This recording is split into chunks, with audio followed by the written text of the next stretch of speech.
Assalamualaikum warahmatullahi wabarakatuh dan salam sejahtera.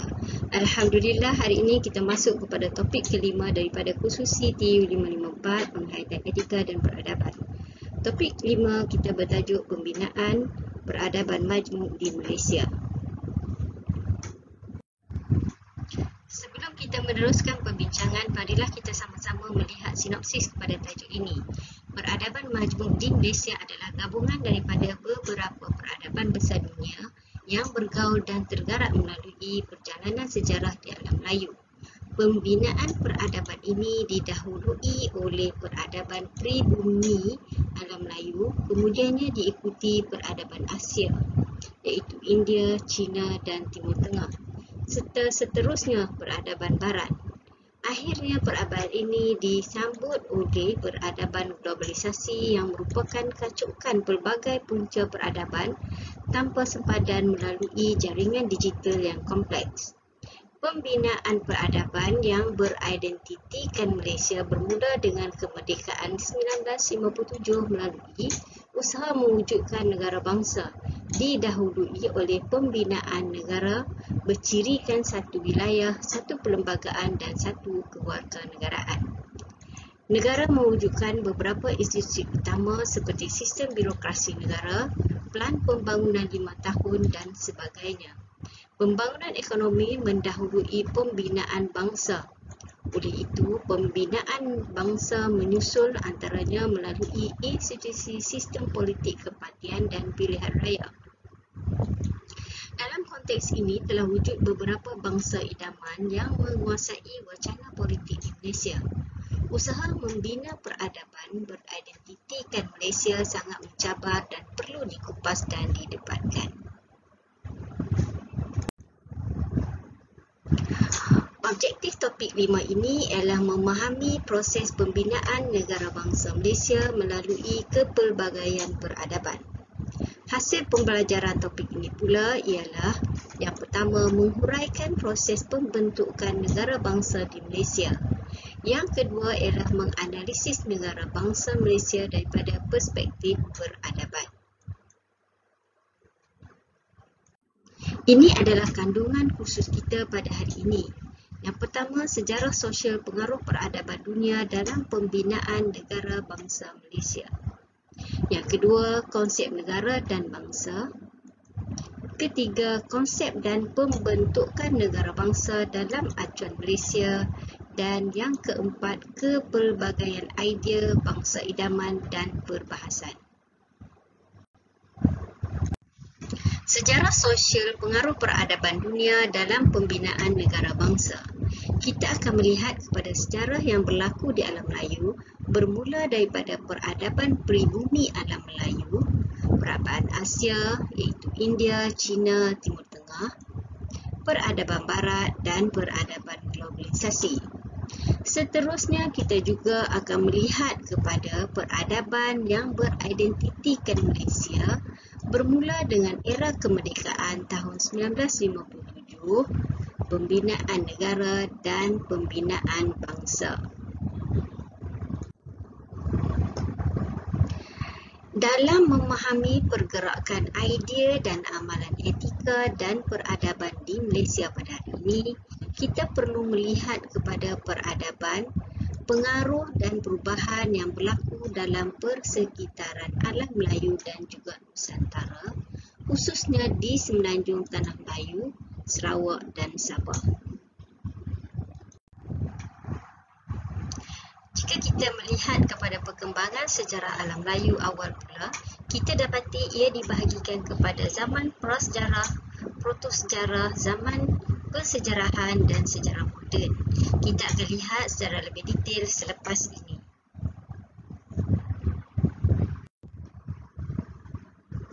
Zaman awal Melayu bermula dengan zaman Paleolitik, di mana pada masa ini bermula kewujudan penempatan paling awal di alam Melayu.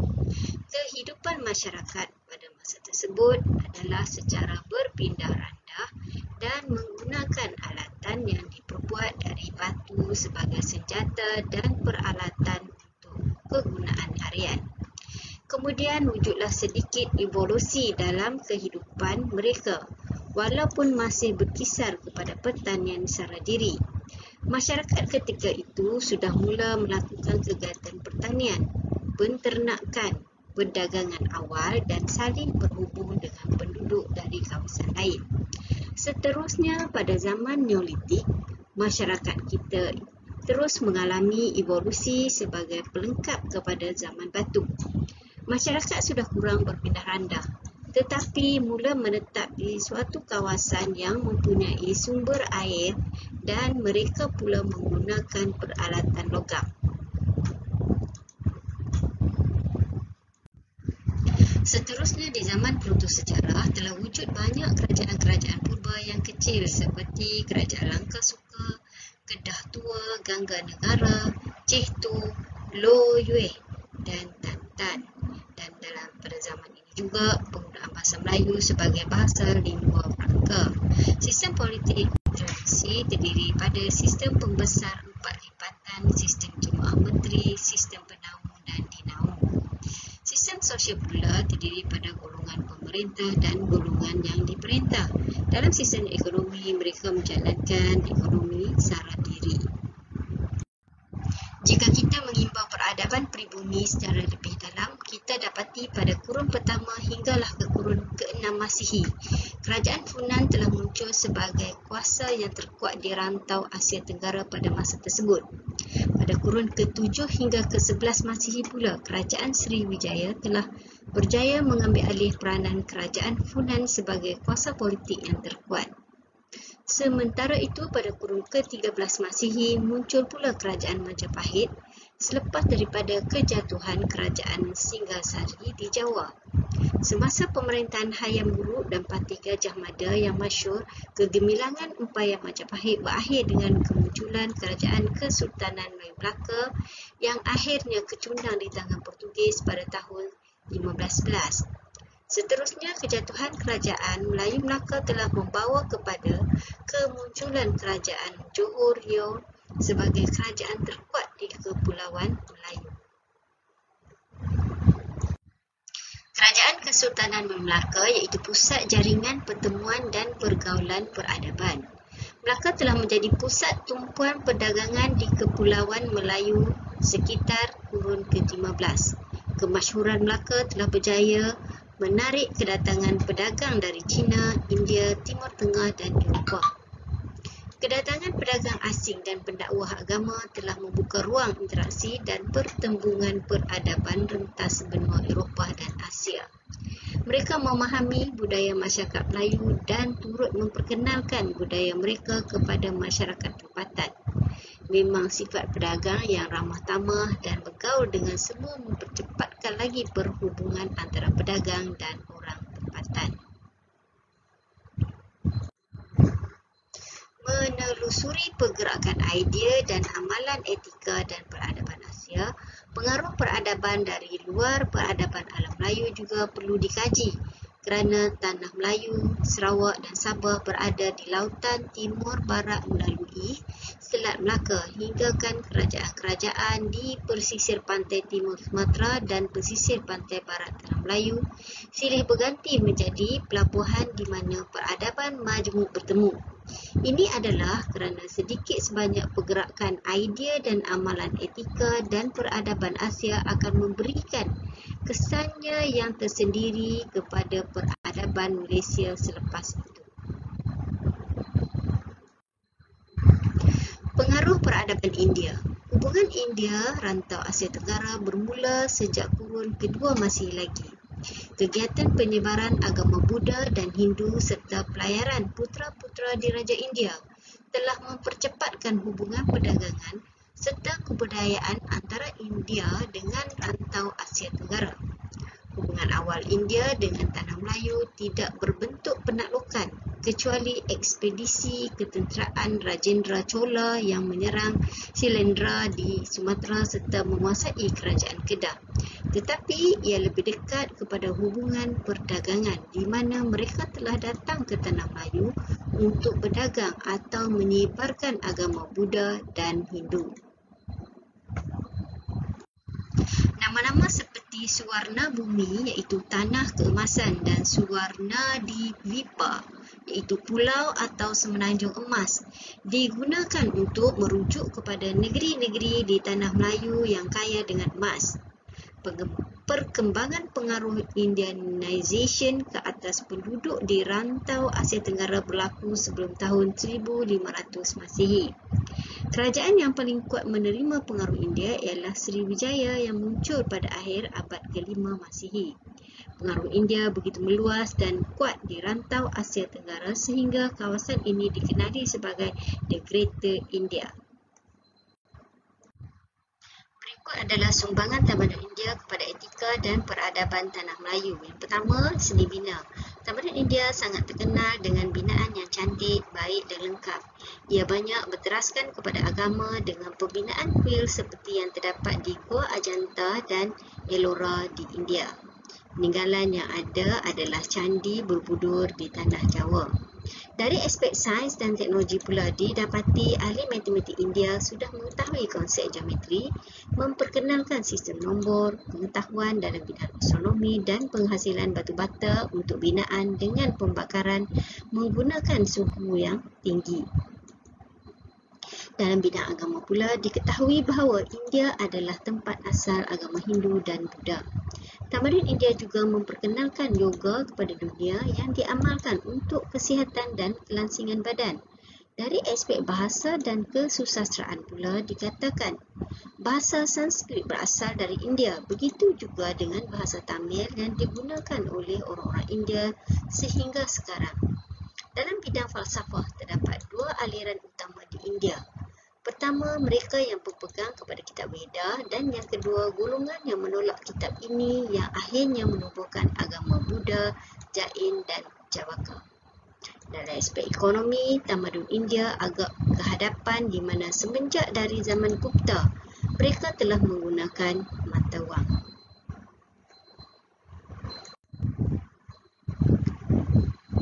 Peradaban Cina. Tamadun Cina merupakan tamadun terawal di dunia. Ia bermula di Sungai Kuning di kawasan utara kira-kira 4,000 hingga 2,000 sebelum Masihi. Hubungan Cina dengan alam Melayu telah wujud sebelum permulaan tahun Masihi sejak zaman dinasti Han. Semasa pemerintah Sun Quan, 2 orang utusan telah melawat Funan dan negeri di semenanjung tanah Melayu dan Kepulauan Melayu. Seterusnya wujudlah hubungan diplomatik. Pada zaman kegemilangan Kerajaan Sriwijaya, Sami-Sami dan penganut Buddha telah datang secara besar-besaran. Di zaman dinasti Tang telah membuka 7 jalur jalan dagang dengan dunia luar. Salah satunya perjalanan laut dari Guangzhou dengan India, Parsi dan Arab melalui alam Melayu. Sejak dari itu, hubungan Cina dengan alam Melayu semakin kuat dan lebih tertumpu dalam bidang perniagaan. Kemunculan Melaka telah meneruskan tradisi hubungan baik dengan kerajaan Cina yang membuka ruang jaringan yang lebih luas dalam penyerapan peradaban khususnya pada zaman dinasti Ming dalam abad yang ke-15. Sumbangan tamadun Cina. Banyak sumbangan yang telah disumbangkan oleh tamadun Cina termasuklah dalam bidang pentadbiran, falsafah, penciptaan, sains, moral, sastra dan lain-lain. Berikut adalah sumbangan peradaban Cina dalam kebudayaan Malaysia. Yang pertama ialah serapan perkataan Cina ke dalam bahasa Melayu seperti perkataan gua, lua, kautim, tauqih dan lain-lain. Kewujudan komuniti Baba dan Nyonya khususnya di Melaka adalah hasil dari sumbangan peradaban Cina di negara kita. Komuniti ini wujud sehingga sekarang. Terdapat juga adat mereka yang telah menyerapi kehidupan rakyat Malaysia seperti pemberian duit raya yang menggunakan sampul yang dikenali dalam masyarakat Cina sebagai angpau. Begitu juga dari aspek pemakanan, pakaian dan kekeluargaan. Seterusnya kita lihat pula kepada pengaruh peradaban Timur Tengah. Pengaruh utama peradaban dari Timur Tengah ialah pengembangan pengembangan agama Islam. Terdapat teori yang menyatakan Islam dibawa terus dari semenanjung Tanah Arab ke alam Melayu pada kurun ke-7 melalui hubungan perdagangan. Pengaruh peradaban daripada Timur Tengah di alam Melayu bermula diperlak dengan terbentuknya kerajaan Islam yang pertama pada 840 Masihi. Kemudian diikuti dengan kerajaan Samudra Pasai pada tahun 1042.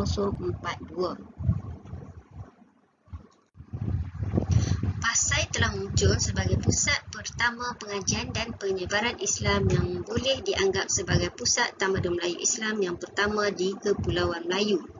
Kemudiannya Melaka telah menjadi pusat kebudayaan Melayu Islam dan menjadi nadi kegiatan pengajaran serta penyebaran agama Islam bagi seluruh Kepulauan Melayu. Peradaban Melayu telah menyerap unsur dan tradisi tamadun Islam yang akhirnya melahirkan pusat tamadun Melayu tahap dunia di Melaka, Patani, Aceh dan Johor Riau Lingga.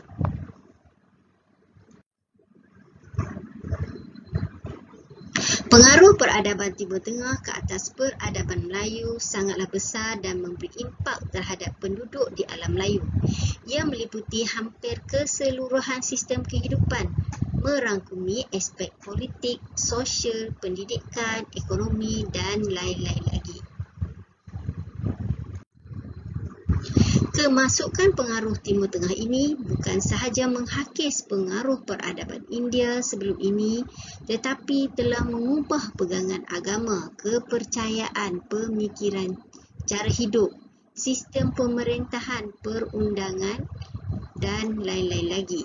Pengaruh peradaban India tidak sepenuhnya hilang, cuma diadaptasi bersama dan disesuaikan dengan ajaran Islam, sebagai contoh adat perkahwinan dan warisan kesenian.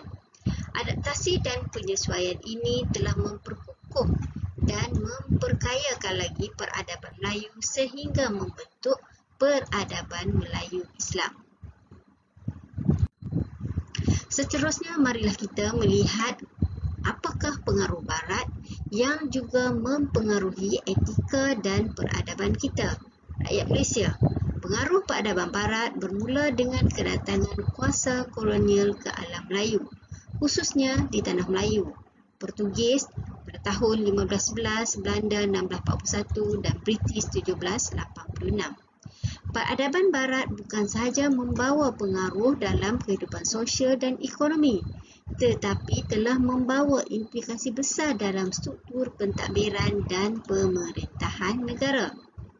Walaupun pengaruh dari Portugis dan Belanda tidak membawa implikasi yang signifikan, tetapi ia telah membawa implikasi dari segi penerimaan beberapa istilah dalam penggunaan bahasa Melayu. Pertama ialah penjajahan Portugis. Tujuannya adalah untuk menguasai perdagangan dan mengembangkan agama Kristian. Ianya tertumpu di Melaka dari tahun 1511 hingga 1641, iaitu selama 130 tahun. Kesan utama kewujudan masyarakat Serani iaitu melalui perkahwinan campur. Portugis juga memperkenalkan sistem tulisan bumi. Wujudnya perkataan pinjaman seperti jendela, almari, garpu, tuala, palsu dan pelbagai lagi. Kedatangan Portugis telah membawa kepada keruntuhan kerajaan Kesultanan Melayu Melaka. Kejatuhan Melaka membawa kemunculan kerajaan Melayu Riau.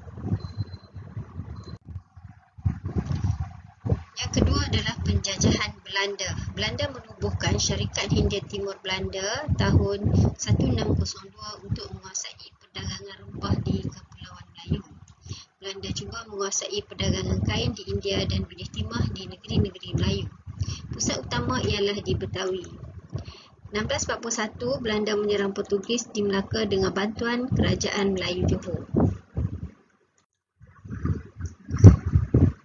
Penjajahan Belanda tertumpu di Melaka selama 183 tahun dari 1641 hingga 1824. Belanda menyekat kapal dagang supaya berdagang di Betawi. Penjajahan Belanda berakhir dengan perjanjian Inggeris-Belanda pada tahun 1824. Penjajahan Belanda tidak banyak meninggalkan kesan terhadap peradaban Melayu. Penjajahan British. Sejarah penjajahan British bermula pada tahun 1786. Perancis menduduki Pulau Pinang. Pada tahun 1819, Stamford Raffles menduduki Singapura.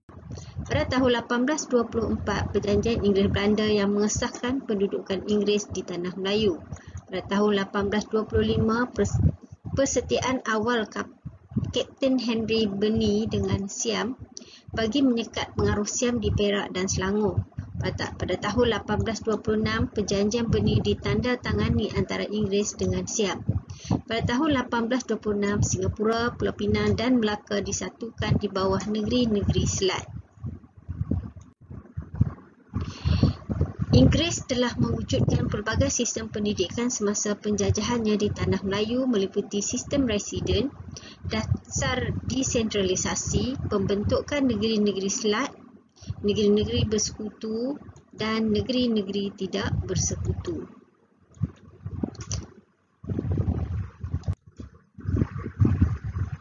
Hanya setelah kemasukan kuasa Inggeris, pengaruh Barat jelas kelihatan khususnya dari segi sistem pemerintahan negara dan perkembangan ilmu pengetahuan, terutamanya kefahaman berkaitan dengan etika dan peradaban di mana agama dipisahkan dari politik. Selain itu, pengaruh Barat telah mula meresapi cara hidup dan pemikiran masyarakat Melayu. Seperkara yang tidak kurang pentingnya, British telah berjaya menanamkan dalam pemikiran masyarakat bahawa semua perkara daripada Barat adalah baik, moden dan maju. Sehingga hari ini ia menjadi seperti doktrin. Apabila makanan Barat, ia adalah sesuatu yang bagus. Rasa bangga bila boleh minum kopi di Starbucks, KFC dan sebagainya. Begitu juga cara berpakaian. Ia juga sukar untuk dihilangkan daripada pemikiran rakyat kita sehinggalah sekarang. Seterusnya kita masuk kepada kemunculan peradaban globalisasi yang sangat besar pengaruhnya kepada peradaban rakyat Malaysia tanpa mengira etnik.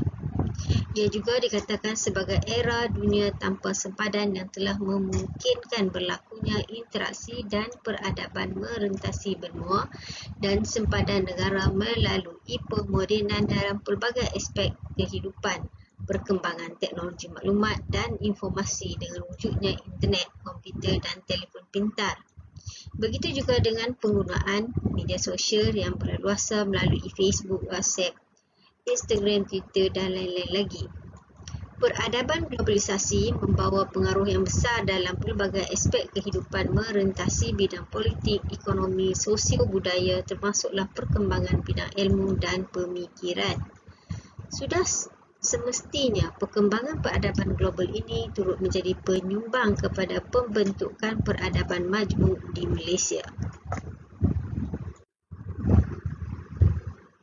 Sudah terang lagi bersuluh pembentukan peradaban majmuk di negara kita terjadi akibat dari percampuran beberapa peradaban telah membentuk peradaban beridentitikan Malaysia.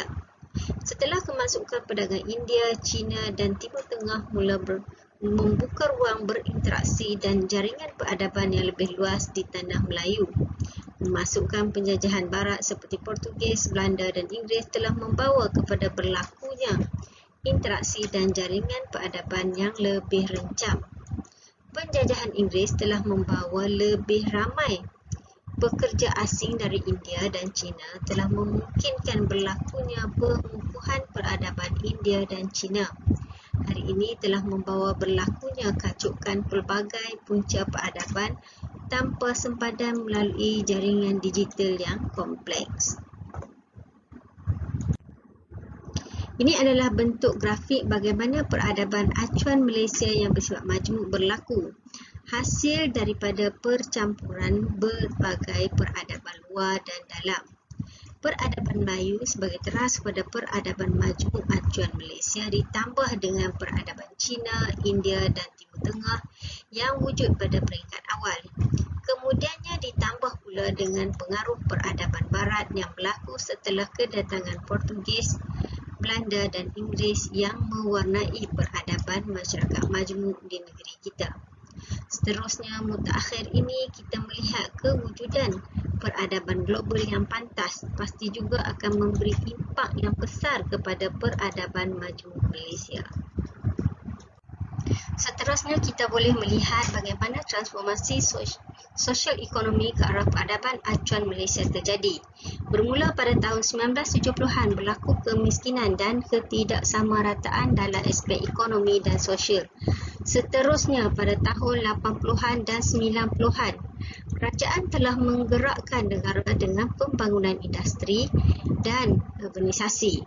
Pada tahun 2000, aspek sosial dan ekonomi negara terus berkembang pesat dengan wujudnya banyak perbandaran baru dan ramai di kalangan rakyat berada di kelas menengah.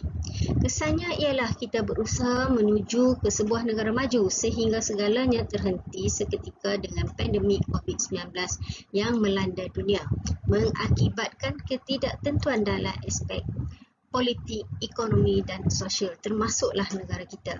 Marilah kita sama-sama berdoa agar pandemik ini segera berakhir. Dari aspek pembangunan, migrasi dan teknologi pula, kita melihat dari aspek ekonomi dan sosial. Seperti yang saya sebut tadi, jelas perkembangan teknologi telah mendatangkan manfaat kepada masyarakat melalui bisnes online yang sangat rancak. Penghantaran makanan melalui Grab dan Foodpanda telah membuka ruang ekonomi baru kepada masyarakat dunia termasuk Malaysia. Dari aspek transformasi sosial melahirkan kerencaman sosial berpaksikan budaya, moderniti dan kepelbagaian. Perkongsian nilai sejagat, persamaan pendapat awam yang dipersetujui secara bersama tanpa mengira etnik, terutama berkenaan isu-isu yang viral. Batas etnik nipis di mana wujudnya sifat saling membantu di kala kesusahan tanpa mengira etnik. Tingkah laku horizontal bukan vertikal. Hubungan sosial rentas etnik dan agama. Impak kerencaman sosial norma sejagat juga melahirkan budaya politik baru dengan kebebasan bersuara yang lebih terbuka, wujudnya kesatuan dan NGO yang disertai oleh etnik berbagai yang mampu mendesak kerajaan untuk melakukan sesuatu perubahan demi kebaikan rakyat secara umum. Akses maklumat juga lebih luas, tidak lagi terbatas kepada saluran TV seperti dahulu. Rakyat juga mahukan kepada nilai politik yang lebih baik, yang bersifat amanah dan integriti yang tinggi, keadilan kepada semua tanpa mengira kaum, accountability dan kebertanggungjawaban, lebih telus dan melibatkan semua rakyat tanpa memilih etnik-etnik yang tertentu. Isu salah guna kuasa juga didedahkan melibatkan rasuah yang merugikan negara. Tadbir urus yang lebih telus dan lain-lain lagi yang memberi manfaat kepada semua rakyat tanpa mengira etnik. Subtopik seterusnya ialah berkenaan konsep negara bangsa. Ia merupakan dua kata utama iaitu negara dan bangsa. Sesebuah negara terbentuk dengan adanya tanah air, rakyat, kemerdekaan, kedaulatan, sempadan, kerajaan dan undang-undang. Semua elemen ini saling melengkapi serta mengesahkan sistem kuasa dan otoriti. Menurut seorang pengkaji negara bangsa, Abdul Rahman Embong, menyatakan konsep negara bangsa di Eropah bermula apabila lahirnya kelompok bangsa yang menentang kuasa feudal dan proses pembentukan sistem baru yang dipanggil kapitalis. Kejayaan kapitalis membolehkan mereka berkuasa dan membentuk sebuah negara moden yang mempunyai sempadan atau wilayah dan bangsa tertentu. Di Eropah dikatakan bangsa Inggeris muncul lebih awal sebelum bangsa Eropah dan negara England moden. Negara bangsa adalah budaya majoriti rakyatnya memiliki kesedaran kesatuan identiti nasional, perkongsian budaya dan perkongsian sejarah yang sama dan bertindih dengan sempadan politik negaranya. Idealnya, sebuah negara bangsa memiliki hanya satu anak watan, satu kumpulan etnik dan satu tradisi budaya tanpa ada kumpulan lain bersama mereka. Biasanya satu negara hanya mengandungi satu bangsa. Berikutan ini, Benedict Anderson melalui konsep emerging community menyatakan bentuk negara bangsa akan dimuktamadkan dengan kemerdekaan di mana pelbagai bangsa itu menjadi satu bangsa seperti di Indonesia. Mari kita melihat apakah yang dimaksudkan dengan konsep negara. Negara merujuk kepada sebuah masyarakat yang mendiami kawasan tertentu dan adanya kerajaan yang memerintah. Konsep negara adalah sebuah kerajaan yang merdeka dan berdaulat mentadbir urus ke atas satu wilayah yang diperakui oleh negara-negara lain. Rakyat setiap negara diikat dengan tanah air, perlembagaan dan kerakyatannya. Elemen terpenting bagi negara ialah penduduk atau rakyat memandangkan rakyatlah yang mencorakkan negara. Rakyat juga akan membentuk bangsa bagi sesebuah negara. Ringkasnya, sebuah negara menurut undang-undang antarabangsa mestilah mempunyai elemen berikut. Antaranya adalah wilayah, kerajaan, kedaulatan dan juga penduduk. Seterusnya kita akan membincangkan konsep bangsa. Dari dimensi sejarah, istilah bangsa berasal dari perkataan Latin yang membawa maksud lahir. Ia merujuk kepada tempat asal lahir seseorang individu yang membawa kepada pembentukan satu kumpulan besar manusia. Penggunaan istilah bangsa ini cukup meluas dan membawa makna yang rencam. Biasanya istilah bangsa digunakan untuk menjelaskan tentang sesebuah kumpulan etnik, bahasa dan budaya komuniti. Sekumpulan besar manusia membentuk sebuah bangsa biasanya melalui keterikatan hubungan darah dan keturunan. Bangsa itu lahir daripada sekumpulan besar manusia yang bersatu melalui keturunan dan penggunaan bahasa yang sama, yakni dalam satu kelompok yang sama. Secara ringkasnya, bangsa adalah satu kelompok manusia berdasarkan ciri fizikal iaitu ras dan keturunan. Ia juga dikatakan kaum tertentu berdasarkan ciri budaya yang sama atau boleh juga disifatkan satu komuniti politik dalam wilayah tertentu. Apakah pula maksud kewarganegaraan dan bezanya dengan bangsa tadi? Kewarganegaraan membawa maksud kerakyatan, rupa bangsa, bangsa seseorang. Setiap negara mempunyai penduduk yang diiktiraf berdasarkan undang-undang negara berkenaan dan membentuk sebuah komuniti politik. Ini bermakna kewarganegaraan adalah satu bentuk kerakyatan atau kedudukan sah yang mengikat seseorang individu dengan negaranya. Melalui kedudukan sah tersebut, seseorang warga negara mendapat perlindungan, hak istimewa dan pelbagai lagi. Terdapat beberapa jenis negara bangsa. Satu bangsa, satu negara. Terdiri daripada satu ras membentuk satu bangsa dan negara. Contoh, bangsa Jepun membentuk negara Jepun. Bangsa Jerman membentuk negara Jerman. Bangsa tanpa negara. Terdapat beberapa bangsa tanpa negara dan mereka menuntut bangsa mereka untuk bernegara dan mempunyai autonomi sendiri. Misalnya, bangsa Melayu Patani di selatan Thailand. Mereka mempunyai identiti bangsa tersendiri, tetapi negara dimiliki oleh orang-orang Thai. Bangsa Kurdis yang bertapak di utara Iraq. Bangsa ini berjaya membentuk wilayah autonomi, Kurdistan, tetapi negara Kurdistan tidak diiktiraf dalam peta dunia. Negara tanpa bangsa. Sesebuah negara yang diperakui kedaulatannya tetapi tidak jelas dari segi identiti bangsa yang dibina seperti Malaysia. Malaysia lahir sebagai sebuah negara yang terdiri daripada pelbagai jenis kumpulan etnik yang mengekalkan identiti masing-masing. Satu bangsa Malaysia masih belum terbina.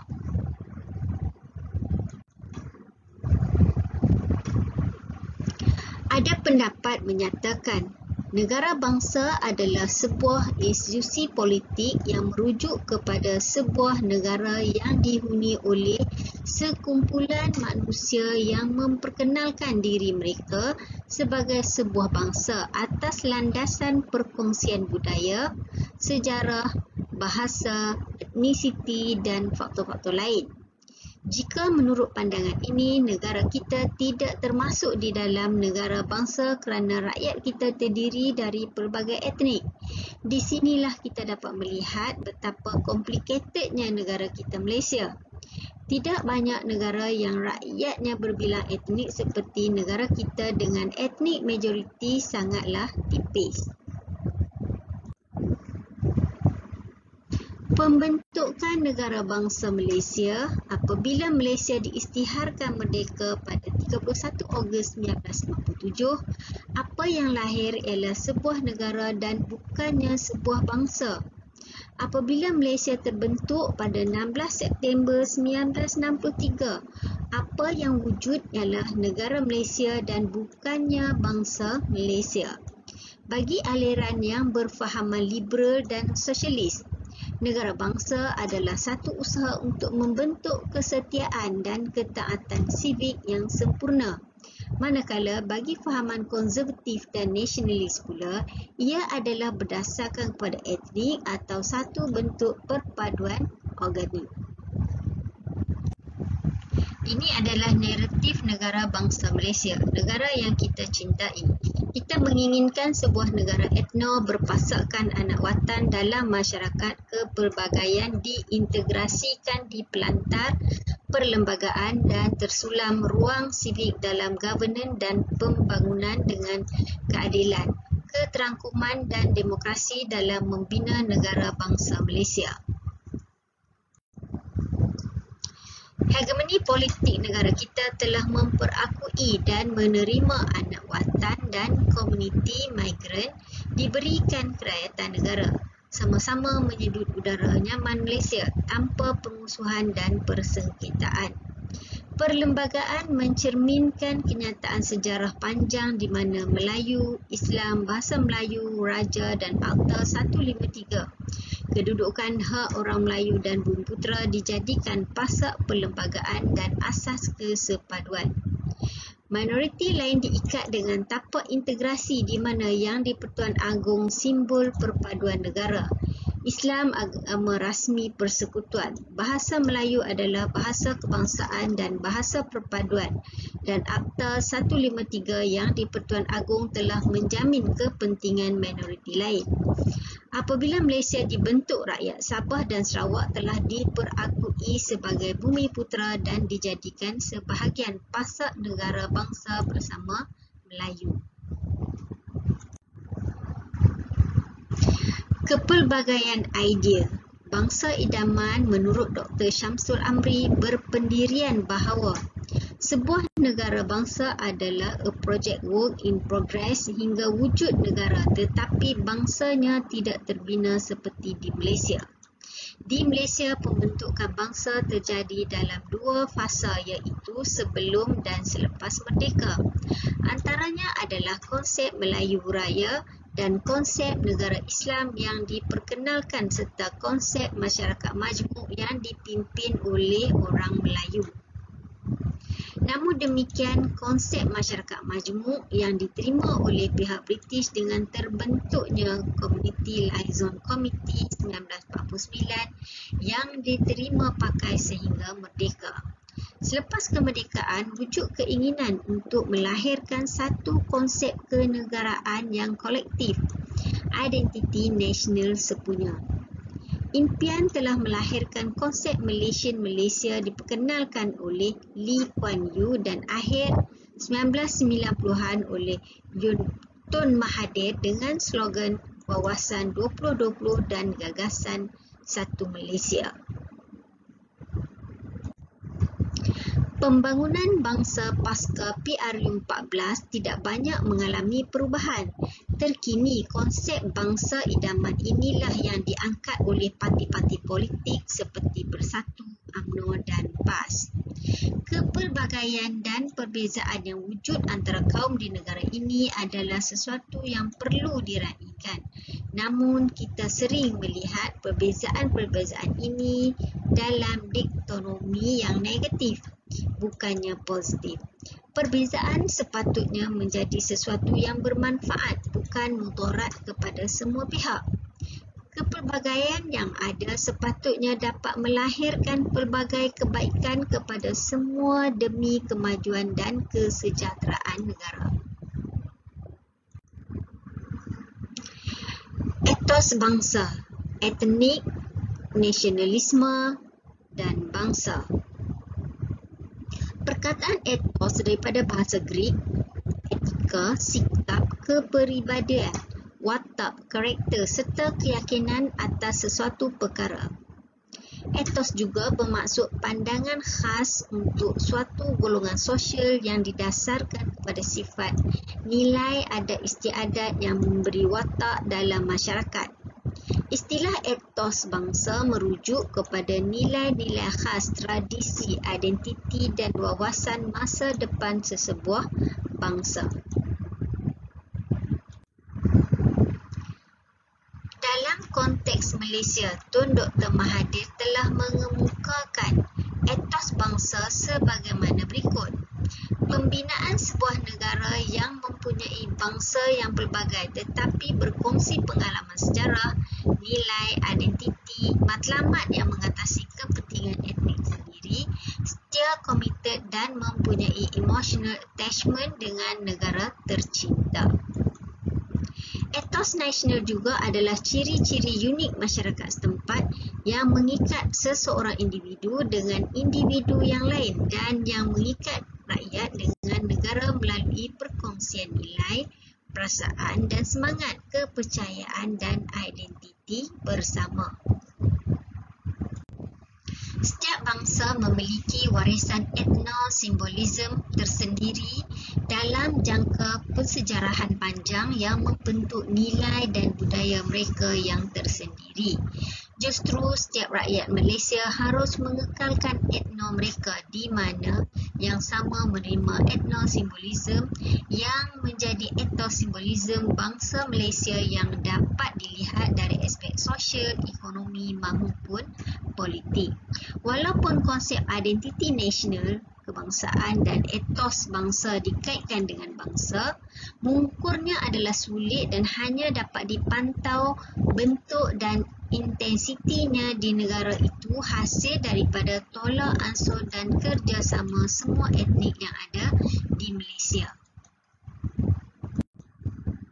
Sebagai kesimpulan kepada kelas masa kita hari ini, pelbagai bentuk peradaban telah menyerap masuk ke dalam peradaban Melayu daripada sebelum kedatangan penjajah sehinggalah kita mendapat kemerdekaan menjadi sebuah negara dengan rakyat yang berbilang bangsa.